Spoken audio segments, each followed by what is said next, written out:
Sūta uvacha Atha pranamya Ramastam dandavan munisattamam Uvacha dukkha nirmukta prahrishtenantaratmana.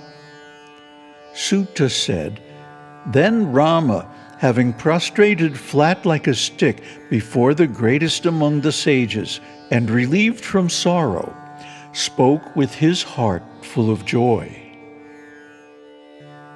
Śrī Rāma uvacha Kritarto hang mune jato vanchitarto mamagataha Pitam buddhi prasanastvang yadi me kimudurlabham atastvang virajam dikshang bruhi me munisattama. Śrī Rāma said, O sage, I have accomplished all that is to be accomplished. The desired goal has come to me. What indeed is impossible when thyself, who drank the ocean, are present before me? Hence, instruct me in the Virajā vow, O greatest among sages. Agastya uvacha Shukla pakshe chaturdashyam ashtamyam vāviseshataha ekadasyam somavare ārdrāyam vasamarabhet. Agastya said, This initiation should be commenced on the 14th day of the bright fortnight, or preferably on the 8th day of the waxing moon. Alternatively, on the 11th day, or on a Monday when the Ārdrā-nakṣatra is ascendant. Yang Vāyu mahuryang Rudram Yamagning Parameshwaram Parat Paratarang Chahu Parat Paratarang Shivam Brahmanyo Janakam Viṣṇur Vāyu Sadashivam, whom the wise describe as the most beautiful and call as Rudra, the eternal, the supreme Lord, higher than the high, the highest, transcending all, the auspicious, the progenitor of Brahmā, Viṣṇu, Agni and Vāyu, the ever-blissful and beneficent. Dhyatvāgnina vasatyagning vishodya cha pritak pritak panchabhutani sanyamya dhyatva guna vidhikramat. Meditating on him, meditating on the Agastya fire and Vāyu, controlling the 5 elements and rendering them powerless in the order of their qualities, that is, sound in space, touch in air, form in fire, taste in water, and smell in earth. Matra pancha chatasrascha trimatra dishtata param ekamatra mamatrang hi dvadashantang vyavastitam. Meditating on the 5 subtle elements, earth having all the 5 tanmatras, water having 4, fire having 3, air having 2, and space having sound only, one passes into the state where there is no subtle element at all. Thus, Maya or Prakriti alone remains. Stityang stapyamrito bhutva vratang pashupatang charet. Then, reversing this process, re-establish the elements in the original state of the body by making them evolve again from Brahman into distinct entities. Becoming immortal, O Rama, observe the Pashupata vow. Namaste. So Rama has so much faith in his guru Agastya that just upon Agastya's promise to initiate him, he considers the job already done. In other words, there is not the slightest shadow of doubt in Rama's mind that he will be successful because his preceptor is absolutely genuine. Now, this is the kind of faith that one should have in one's guru.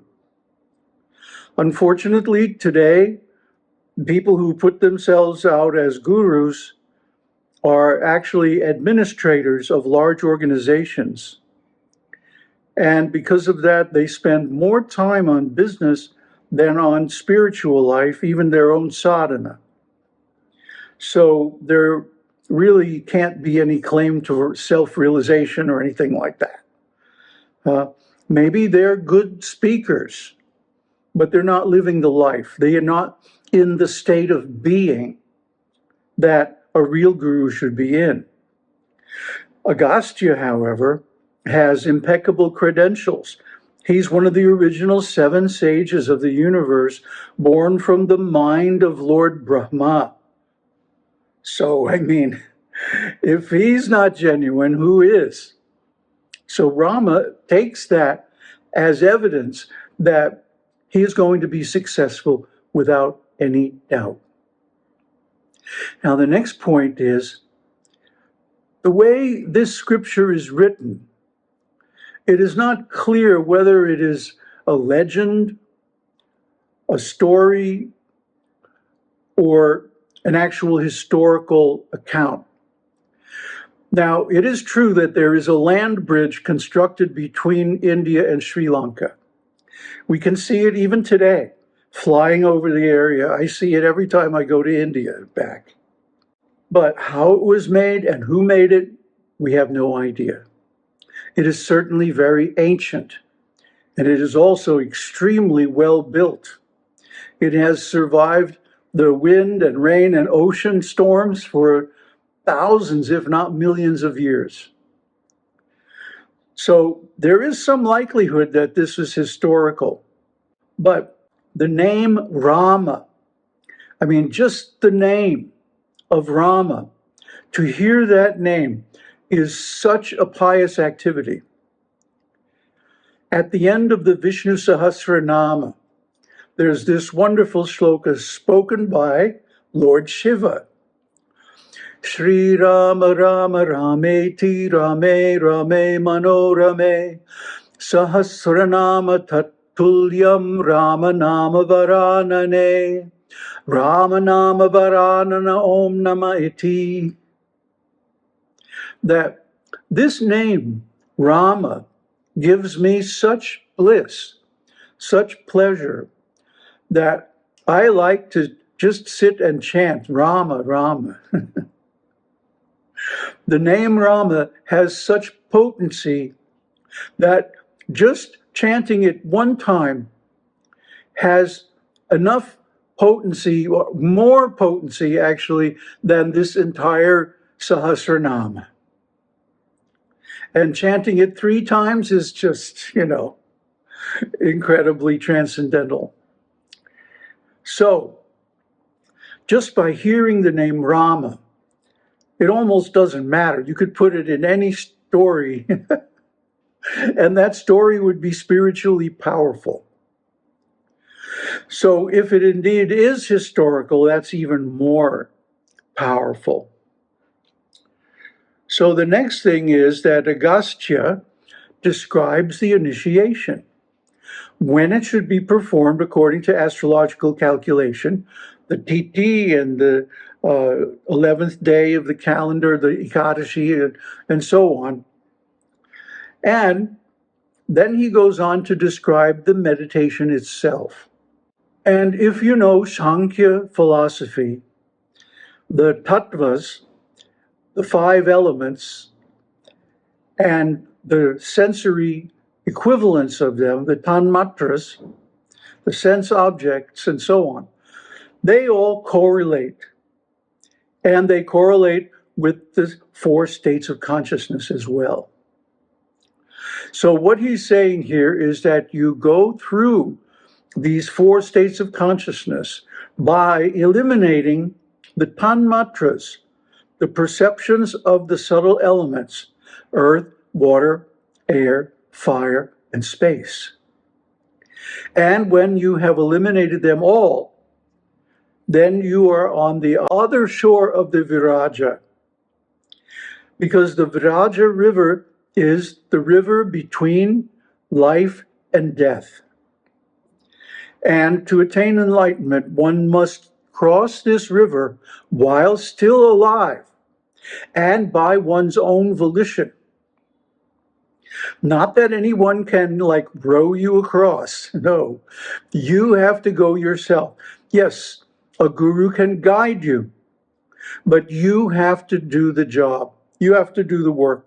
You have to do the meditation. And this takes courage because you have to enter the sphere of nothingness. And nothingness is like death. In fact, at the time of death, one enters this nothingness, sushupti, where there are no senses, no sense objects, no mind, no ego, no personality, no individuality. Nothing. Emptiness. Shunyata. So this is the hero's path. One deliberately gives up the senses and their objects and enters the shunyata, the path of death. This is such an exalted thing. This is what is taught by the Buddha. Unfortunately, people don't understand it properly, mostly I think because they're afraid of it. They don't want to do the practice because they're afraid of the experience. It reminds them of death. It is death, but it is death under the control of the will. That's the difference. That's what makes it a meditation. So, in other words, one deliberately leaves the body and crosses to the other shore of the Viraja, and then comes back again, reconstructing the whole thing the way it was. And this is the journey of the Virajā vow, the Virajā meditation. So, this is a big order, yes. It's a big piece of work, yes. There's no doubt about it. It's difficult. Someone like Rama can perform it easily because of his extremely high qualifications. He was taught by Vasishtha Muni when he was just a boy. In fact, the book Yoga Vasishtha is about this teaching. And of course, we have a series on it, at least the beginning. So Rama can do it on hearing about it once. But we have to hear many, many times before we can even work up the courage to try it. And then the actual performance of the vow is very difficult because our conditioning is to be attached to the senses. And to perform the Viraja meditation, we have to completely detach. So this is the secret. It's an open secret. It's well known.